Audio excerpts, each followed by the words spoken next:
Să ne spui când e. Gata? Vă spunem bună ziua și bine ați venit la conferința de presă a Partidului Social Democrat de astăzi, pe care o susținem împreună cu primarul Comunei Sănatin, domnul Cristian Laza.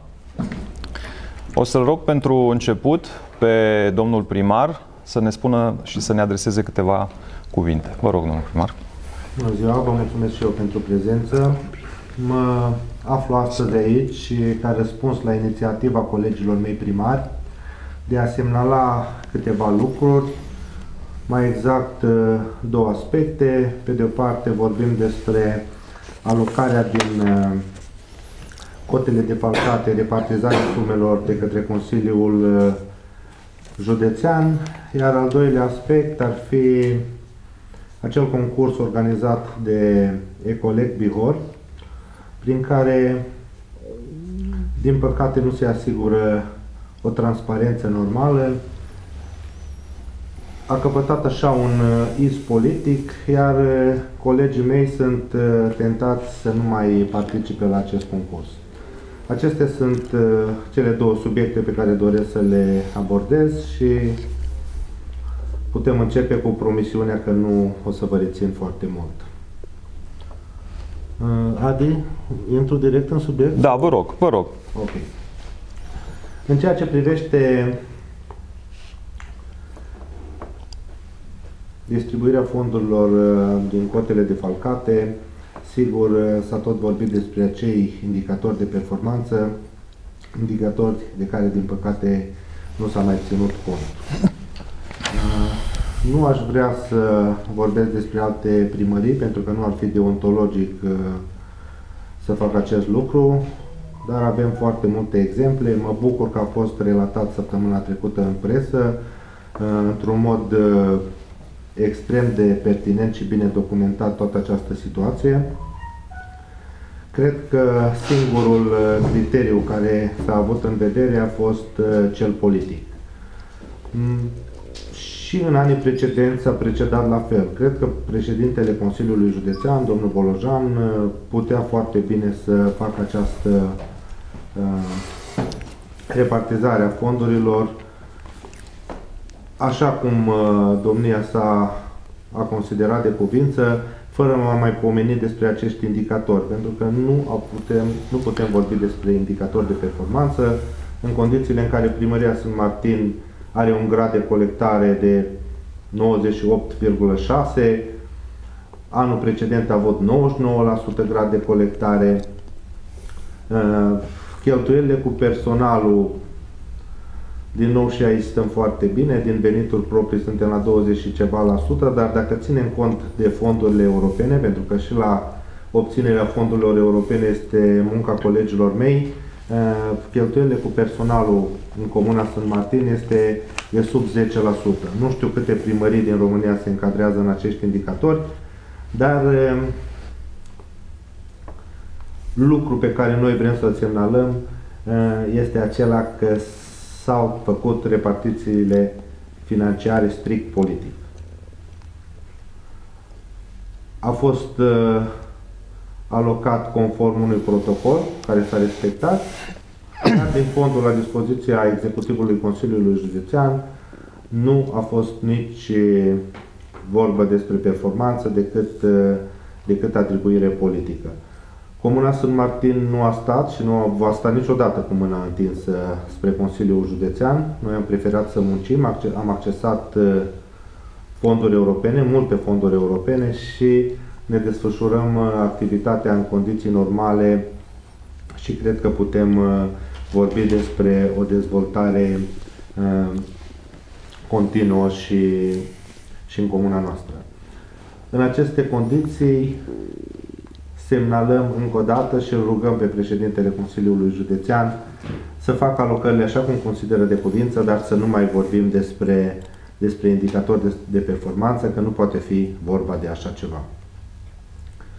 Un al doilea aspect este concursul organizat de Ecolec, inițiat de președintele Ecolec, domnul vicepreședinte al Consiliului Județean Mircea Mălan. Este un simulacru de concurs. De când s-a organizat acest concurs, câștigătorii se știu dinainte din punctul meu de vedere. Niciun coleg al meu de la PSD nu a reușit să obțină vreun premiu. Sigur, e posibil ca noi la San Martin să facem colectarea într-un mod defectos, dar chiar niciun primar PSD să nu obțină vreun premiu, mi se pare prea mult. Vă referiți la alea vara cu luna, primăvara cu luna. Exact.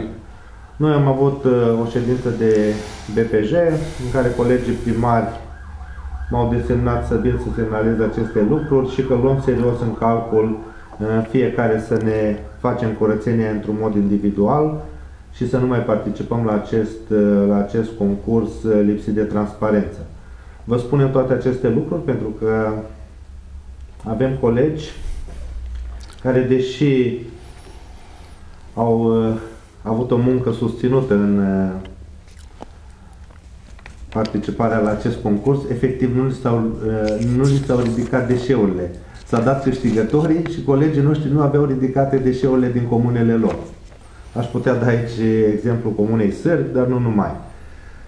De asta zic că luăm serios în calcul să nu ne mai înscriem la acest concurs și să facem fiecare curățenie în comunele noastre într-un mod individual. Cu atât mai mult cu cât premiile sunt oferite din cotizațiile plătite de primării și nu este fair play față de noi să fim tratați de o asemenea manieră. Despre câți primari e vorba? Avem colegi, spuneți. La PSD sunt 27 de primari. Nu au fost prezenți toți la ședința de BPJ, dar cei care au fost m-au desemnat să semnalez aceste lucruri.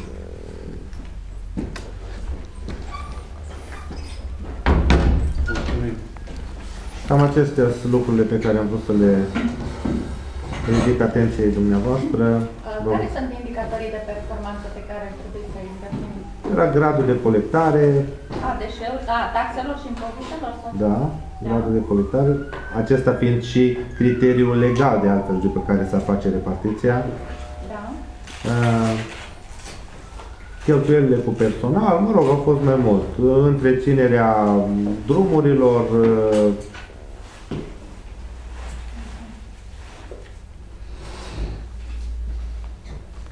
aș vrea, am aici de la fiecare comună, dar nu ar fi deontologic să intru acum în... Pur și simplu mi-am spus mie criteriile principale, cheltuielile cu personalul și colectarea taxelor și impozitelor, unde am rezultate nu bune, ci foarte bune. 98,6% grad de colectare, iar cheltuielile cu personalul, dacă ținem cont și de fondurile europene, este de 9%. Cu atât mai mult cu cât în buget acum se evidențiază separat cheltuielile cu personalul. Și e foarte ușor de verificat pentru fiecare comună în parte. Mulțumesc domnului primar. Eventual, poate până la final sau după prezentarea mea, o să mai aveți și alte întrebări pentru dânsul. O să fac așa o trecere de la aceste probleme la nivelul județului către ceea ce se întâmplă în municipiul Oradea. Și această trecere o să o fac cumva printr-o continuare, o să o leg de precedenta conferință de presă în care am făcut o analiză a situației financiare a municipiului și am încercat o poză în care să pun în context municipiul Oradea cu alte municipii similare din țară. Și mai mari, și mai dezvoltate, și mai mici, și mai puțin dezvoltate. Am constatat, și nu cred că era o surpriză, mă așteptam de fapt la această reacție emoțională care a urmat acestor date, pentru că, și noi recunoaștem chestia asta, în electoratul bihorean sau la momentul când se exprimă votul, oarecum vedem în ultimii ani că s-a creat o anumită credință. O anumită credință într-o performanță administrativă, a zice, providențială. Cel puțin asta este percepția care o au anumiți cetățeni. În momentul în care abordăm acest subiect, nu ne propunem să demonstrăm că oponenții noștri politici, respectiv membrii Partidului Național Liberal, nu fac lucruri. Nu am spus chestiunea asta. Dar încercăm să aducem lucrurile sau să prezentăm situația mai aproape de realitate și de asta prezentăm foarte multe cifre. E posibil ca aceste cifre să fie la un moment dat agasante sau să fie poate nesemnificative pentru mulți dintre cei care ne urmăresc, dar cifrele au marea calitate că nu țin de culoarea politică. Ele sunt exact așa cum sunt. Și oamenii, în momentul în care văd aceste cifre, pot cumva să vadă lucrurile în contextul care sunt, în această realitate pe care noi ne străduim să le aducem la cunoștință. Am zis că fac această trecere, nu am pregătit o analiză a bugetului Consiliului Județean Bihor, deși poate că ar fi interesantă poate pe viitor. În schimb, am făcut o poză similară cu poza pe care am făcut-o municipiilor, cu județele din care sunt acele municipii. Adică, ca să-l parafrazez pe domnul primar, Cum adică o poză similară? Similară a județelor, aceleași județe în care am luat municipiile data trecută, acum am luat județele. Ca să-l parafrazez pe domnul... Faceți o comparație între județe. Exact. Pe românește. Pe românește. Că altfel Aveți dreptate și... Pe bigodiuri și nu mai înțeleg. Da, da, sigur. Ca să-l parafrazez pe domnul primar care a spus că nu-i place să se compare mere cu pere, comparăm mere cu mere. Adică dacă am luat un municipiu dintr-un județ, am luat și județul respectiv. Și cu asta poate că sunt mai clar vis-a-vis și de observația noastră pentru care vă mulțumesc. Foarte pe scurt, așa cum am spus și... întrebare, nu...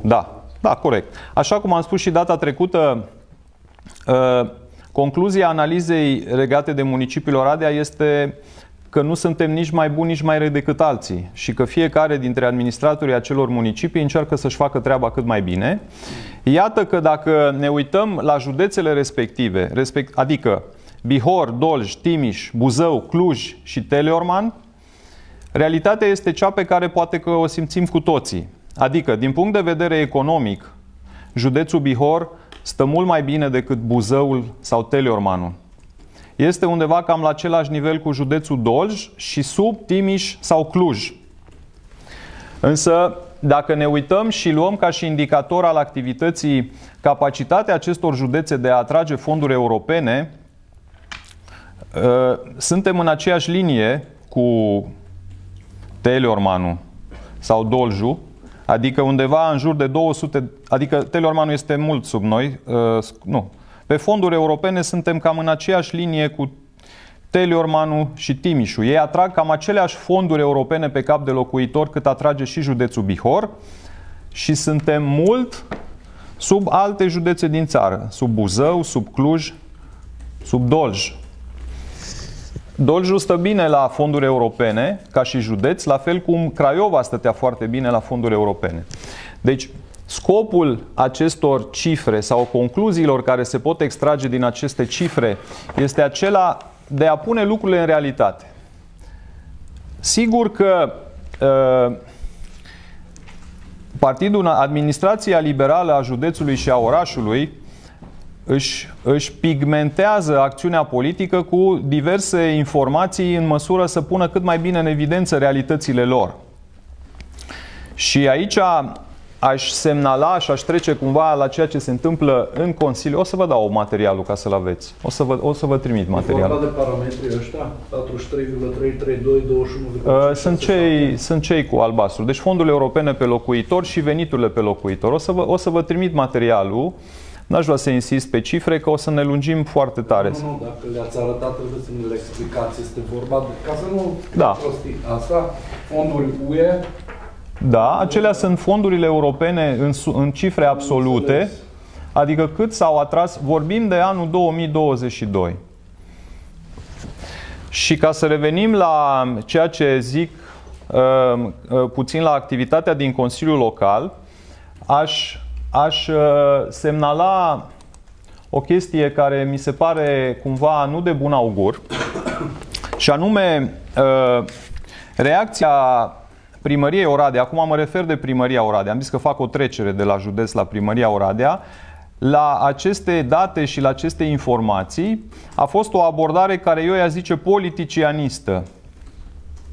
Adică ușor zeflemea și ușor apel la această imagine publică care cred eu că este astăzi încetățenită. De exemplu, legat de fondurile europene, domnul primar ne-a spus că în ultimii 10 ani, din 10 lei investiți, 5 provin din bani europeni. Realitatea ultimilor 5 ani este că din 10 lei investiți în Oradea, 2 sunt bani europeni. Acum, eu cred că nu este corect ca în 2023 sau în 2024, când vorbim electoratului, să facem apel la performanța foarte bună, să zicem, din 2014-2016. Cred că este corect și normal să vorbim de performanța sau de lipsa ei din 2020-2022 sau 2023. Ori dacă în ultimii 10 ani am avut din 10 lei investiții 5 bani europeni și în ultimii 5 ani doar 2, înseamnă că performanța în ultimii 5 ani este mult, mult sub cea din primii 5 ani. 5 bani sau 5 lei? 5 lei din 10 lei. Domnul primar s-a exprimat, îl citez acum, din 10 lei investiți, 5 lei sunt din bani europeni. Iată că în ultimii 10 ani. Iată că în ultimii 5 doar 2 lei sunt din bani europeni. O altă afirmație care cred eu că este una politicianistă a fost la discuția legată de finanțare și ca să nu mai abordăm această discuție legată de finanțele orașului în conferințe de presă, eu fac o invitație care cred că va fi una fără răspuns, dar o fac aici în acest context. Eu l-aș invita pe domnul primar să discutăm public despre situația finanțelor orașului. Sigur, e o invitație deschisă, când dorește dânsul, putem să avem această discuție și să vedem dacă într-adevăr această poveste frumoasă pe care ne-o livrează dânsul este realitate sau poate că, din contră, ar trebui să mai lucrăm și să mai țină cont și de aceste sugestii ale noastre. Legat de o discuție care a apărut în Consiliul Local privind gradul de îndatorare, unul dintre... Vă rog, vă rog. Eu vreau să profit că suntem aici, că după aia degeaba ne trimiteți niște slide-uri pe care noi nu le pricepem. Da. Ce vrea să zic că 12,83% sau 7,77%? Da. Nu scrie nimic aici. Sigur. Fiecare înțelege ce vrea mușchii lui. Vă explic, sigur. Nu, știu asta, dar în ce ani raportat la ce sume, pentru cât timp au fost plătite, n-au fost plătite, ne execută băncile silii, nu ne execută. Da, nu. Aș vrea să încă o dată, vă răspund, până la urmă, rolul acestor întâlniri este exact ceea ce semnalați dumneavoastră. Să încercăm să vă explicăm acolo când poate e nevoie de aceste explicații. Ca să trec direct la răspunsul dumneavoastră, fără să mai invoc discuția din Consiliul Local, am atașat un grafic legat de gradul de îndatorare pe care ni l-a pus la dispoziție Primăria Oradea cu ocazia ședinței de Consiliul Local din luna ianuarie, în care s-a votat un nou credit de 100 de milioane de lei. Deci, cu ocazia acelui document, consilierilor locali se prezintă situația financiară a primăriei ca urmare a accesării acelui credit. Dânsii trebuie să meargă la Ministerul de Finanțe să-și valideze creditul și să demonstreze că există capacitatea, așa cum ați spus, capacitatea de plată a municipiului acestor sume. Ori, conform estimărilor făcute de primărie, nu de PSD sau de PNL, deci de către echipa tehnică din primărie, în 2024 și în 2025, gradul de îndatorare, care înseamnă sumele care trebuie achitate de municipiu pentru plata creditelor și a obligațiilor financiare, raportat la veniturile proprii ale primăriei. Există o limită legală de 30% în care primăriile trebuie să se încadreze la momentul când își contractează aceste împrumuturi, sume în care, atenție, nu intră banii care se vor rambursa din fonduri europene. Deci banii care se plătesc din resursele orădenilor trebuie să nu fie mai mult de acest 30%. Ei, eu am spus în timpul conferinței de presă de data trecută că în 2024-2025 ne vom apropia de maximul gradului de îndatorare de 30%. Deci, Capacitatea de îndatorare a orașului este la limită și nu mai repet explicațiile și concluziile care le-am prezentat în conferința de presă trecută. Un alt subiect în care răspunsul politic al administrației orădene nu a fost unul legat la subiect pe cifre, ci tot de natură politicianistă, a fost cel legat de tarifele de salubritate. În urmă cu 2 ani am dat în judecată primăria susținând că orădenii plătesc către operatorul de salubritate sume mai mari decât tarifele pe care le-am aprobat noi în Consiliul Local. Am spus și atunci, repet, este primul proces care am avut în viața mea vreodată cu cineva.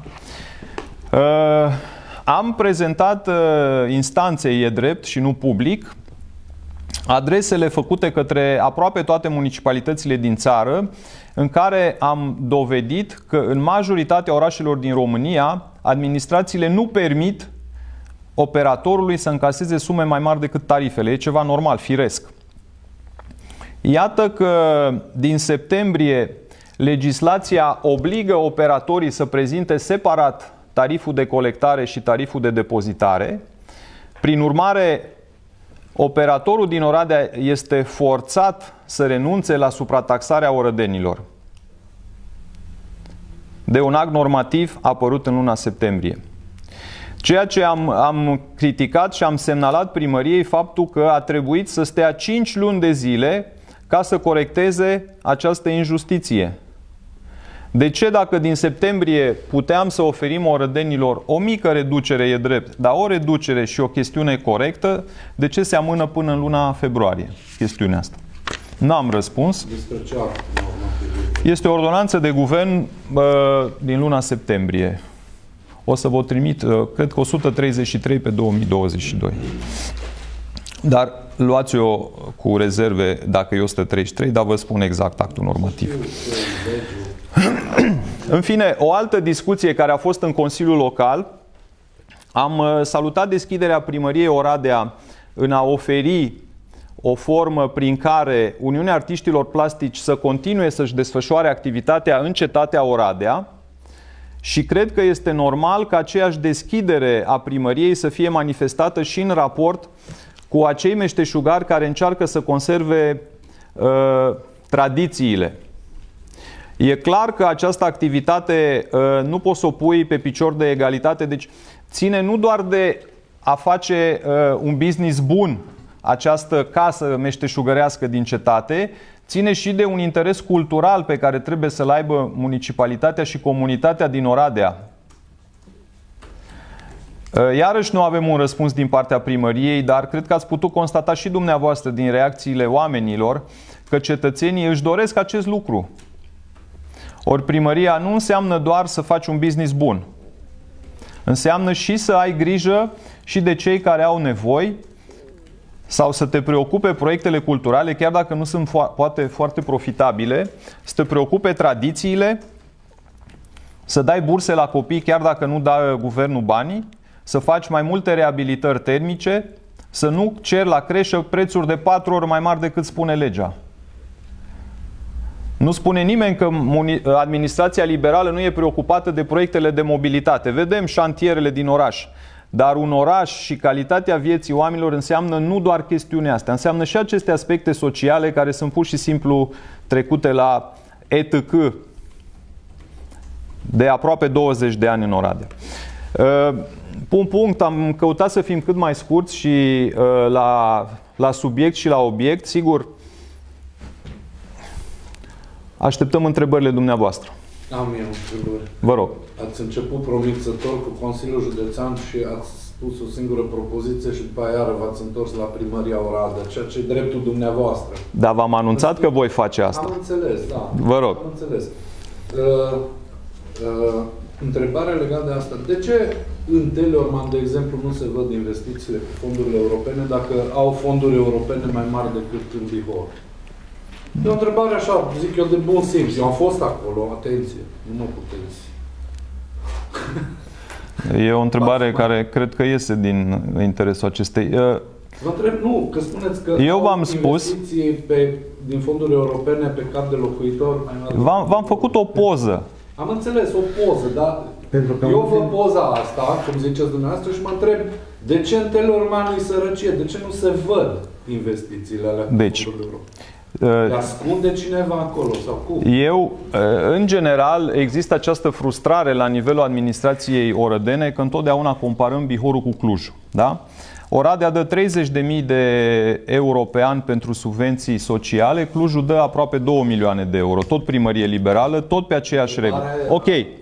Ca să ieșim din această paradigmă, domnule, nu ne comparați cu Clujul, că Clujul e nu știu pe unde, noi suntem Oradea. Ca să fim obiectivi și corecți, trebuie să facem această poză în raport și cu cei care sunt mult sub noi. Și dacă vă uitați la cifrele care vi le dau, Teleormanul este economic mult sub noi. Acesta este răspunsul, dar trebuie să fim obiectivi și să spunem că dacă tot ne lăudăm că suntem administrația model pe atragere de fonduri europene, realitatea este că, raportat la numărul de locuitori, avem același ritm de atragere și mult sub județele din jurul nostru. Asta este răspunsul la întrebarea dumneavoastră. Respective sunt în implementare. Colegul meu se raporta la ultimii ani cu fondurile europene. Dați-ne niște exemple de investiții cu fonduri europene făcute în Teleorman. E extraordinar. Haideți, vă rog frumos. Vă întreb numai. Bine. Nu. Bun. Și a doua întrebare, de ce ratingul Oradiei este mai mare decât ratingul Alexandriei? Apropo de gradul de îndatorare. Ratingul Alexandriei ca și ratingul Tecuciului sau ratingul Buzăului, nu asta este, dacă credeți că e de interes discuții în care subiecte pur și simplu, e un non-subiect, îmi cer scuze. Dacă doriți, o să fac această analiză și o să vă o trimit dumneavoastră, dar cred că e un non-subiect pentru această conferință de presă. Domnul Madar, nu. Nu, vă rog. Eu nu sunt matematician, nu, cu atât mai puțin administrator public, politician, consilier local sau județean, dar încerc să înțeleg logica, adică ne prezentați niște cifre, cifrele astea ar trebui să ducă la niște concluzii și atunci eu corect. întreb, de ce dacă gradul de îndatorare al Oradiei este mai mare decât al Alexandriei, ratingul Oradiei este peste al Alexandriei? Ceva nu pot. E o discuție tehnică, dar credeți că ăsta e subiectul?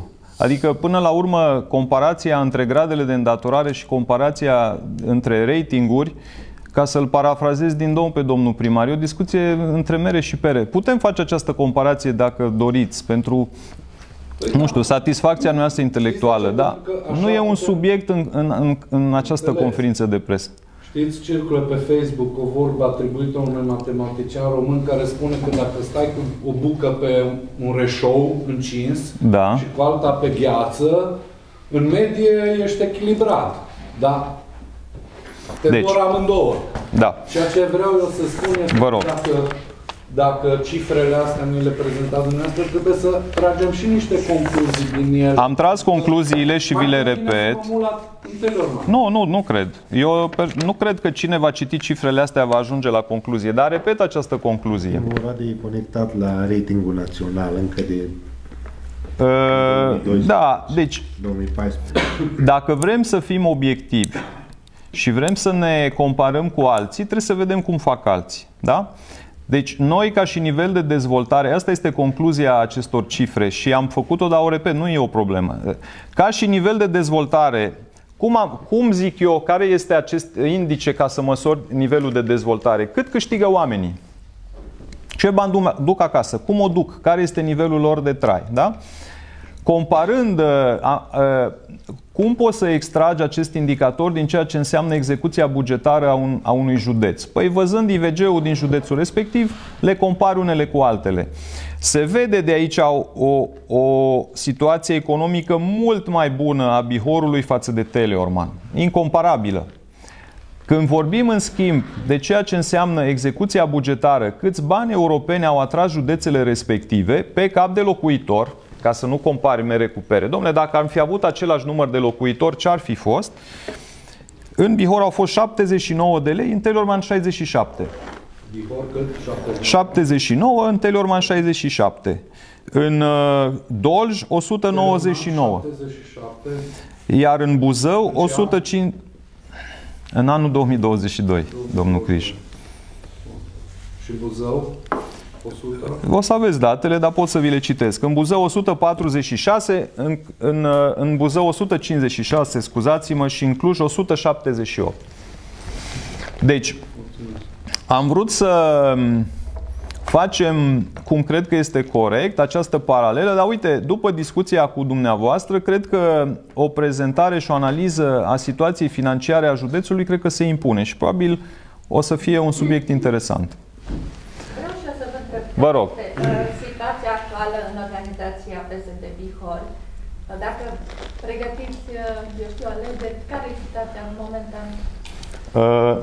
Îl rog pe domnul primar, dânsul este și membru în conducerea interimară. Cred că e mai potrivit să răspundă. Da, după cum știți, biroul BPJ a fost dizolvat, președintele demis, a fost numit un președinte interimar, domnul Moldovan, domnul președinte al Consiliului Județean Bistrița.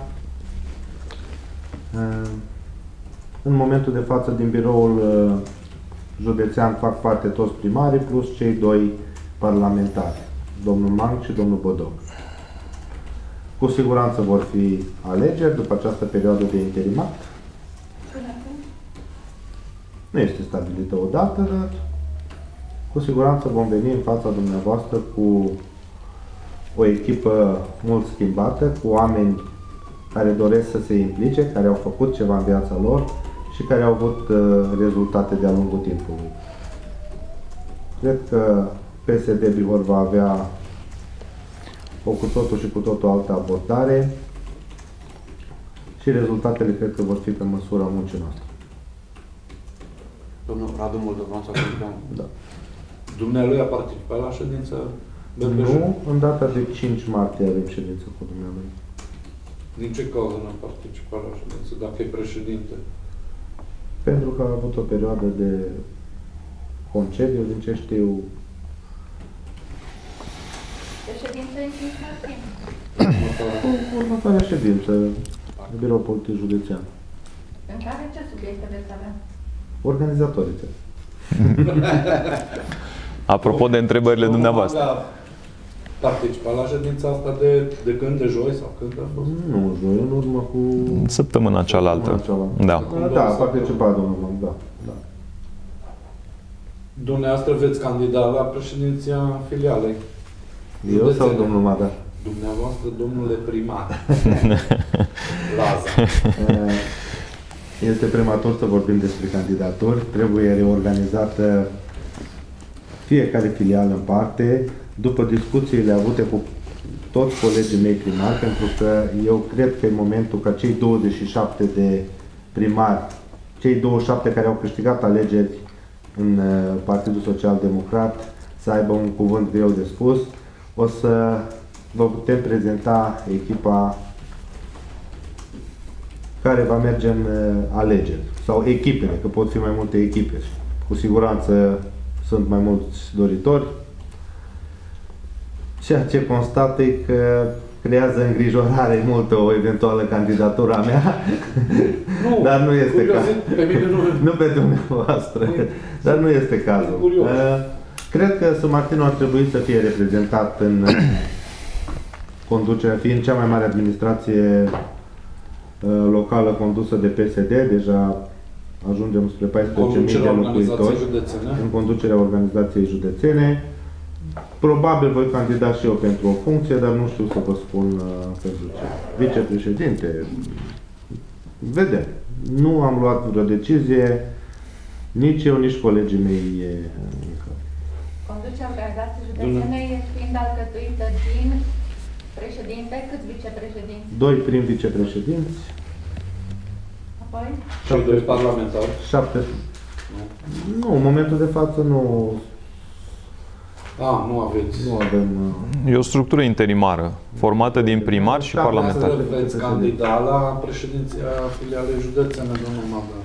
Acum, și pentru că i-ați pus aceeași întrebare domnului primar și pentru că răspunsul dânsului realmente reflectă realitatea din teren, cred că în partid e nevoie ca oamenii să se adune. Cred că trebuie să adunăm energii noi în partid sau să atragem energii noi în partid și să vedem din rândul nostru care sunt persoanele care să ne reprezinte și ca și președinte și ca și candidați. Deci, oricât am dorit să vă răspundem, oricât de transparență am vrea să fim față de dumneavoastră, realmente, în momentul de față, asta ne propunem și nu neapărat să ne poziționăm unul sau altul pe vreo poziție sau pe vreo funcție. Asta e abordarea din interior în momentul de față și cred că e cea mai sănătoasă. Domnul Sârca vrea să candideze la președinția? O să fac probabil conferințe de presă și cu dânsul și o să-l întrebați. Da, nu am avut eu personal nu am avut această discuție. Cu toată sinceritatea, nu s-a pus problema candidaturii încă. Sunt discuții interne. Domnul Mang mai vrea să candideze? Domnul Mang a declarat că nu va mai candida. Domnul Bodou? Nu știu să vă spun.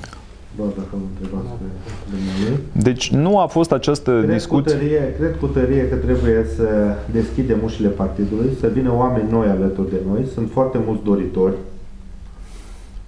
Adică membrii noi? Membrii noi, oameni care s-au evidențiat în anumite domenii de activitate și care și-au exprimat dorința de a se înscrie în PSD. Vă rog să mă credeți că sunt foarte mulți.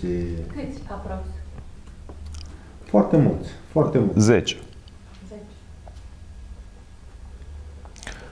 Deci doi viceprim care și-au exprimat dorința sau care au intrat? Care și-au exprimat dorința să intre. Deci doi viceprim.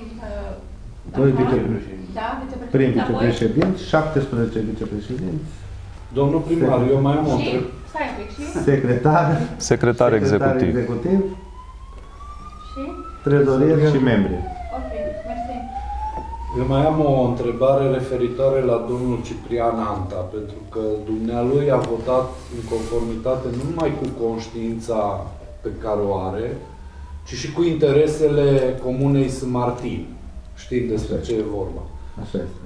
Și a trebuit să-și dea demisia din poziția de consilier județean. Va fi oarecum reabilitat domnul Anta în cadrul partidului? Pentru că poate nu-i corect, nu știu ce credeți dumneavoastră, poate e corect, poate nu-i corect să fie privit așa ca un trădător, ca o oaie neagră, ca un fel de Lucrețiu Pătrășcan, înainte de a fi PSD-ist, locuitor al Comunei S. Martin. V-ați pregătit. Ciprian Anta nu are nevoie de reabilitare pentru că el este în PSD astăzi, este un membru activ și în PSD Sunt Martin. Nu doar că este principalul meu colaborator, dar este și un bun prieten și cred că Cipri, având o personalitate extrem de pregnantă, a procedat corect în acel moment. Cu atât mai mult cu cât noi, cei din Sunt Martin, am cheltuit o grămadă de bani cu studii, cu măsurător topo. Cred că trebuia și noi să avem aceeași unitate de măsură ca și cei care au fost afectați de centura Beiușului, de exemplu, unde consilierii noștri au votat. Și pentru noi această centură este utilă, nu trebuie să fim ipocriți și cred că atunci când faci un proiect de o asemenea învergură, categoric super pe cineva, dar toți împreună trebuie să avem maturitatea, să depășim momentele grele și să facem lucrurile utile pentru comunitățile noastre. Deci Ciprian Anta este colegul meu, nu are nevoie să fie reabilitat pentru că este membru PSD și eu cred că va avea în continuare implicare destul de mare în partid. Mulțumesc. Mă bucur să aud. Normalitate. Normalitatea de acum, că normalitatea de anul trecut era că e ultimul trădător. Trebuie să priviți PSD-ul ca un partid în care normalitatea este criteriul principal. Noi încercăm să vă impunem sau să aducem această... Ăsta e un cuvânt foarte bun, îl preiau. De normalitate Da, dar în vremea respectivă era trădător, Nu a respectat. să plece, să fie... Nu, ați văzut că nu a plecat nicăieri. Nu a respectat. L-ați ocrotit dumneavoastră. Nu l-am ocrotit, a fost și punctul de vedere a mai multor colegi, doar punctul meu de vedere. Altfel... Dar a fost un gest firesc să dea demisia din Consiliul Județean nerespectând decizia partidului, o decizie discutabilă din punctul meu de vedere în acel moment. Care s-a dovedit cum? Corectă sau proastă? Dacă am spus că a fost discutabilă, nu cred că a fost cea mai bună soluție la momentul respectiv. Dar a fost decizia colegilor pe care am respectat-o. Învață ceva PSD Bihor din povestea asta a domnului Anta? PSD Bihor este astăzi un partid cu o largă deschidere. PSD Bihor, după cum vedeți și dumneavoastră, semnalează niște lucruri concrete, reale, la abuzurile administrației PNL. PSD Bihor cred că se regânduiește și la nivel județean cu oameni care pot să aducă un plus comunităților noastre.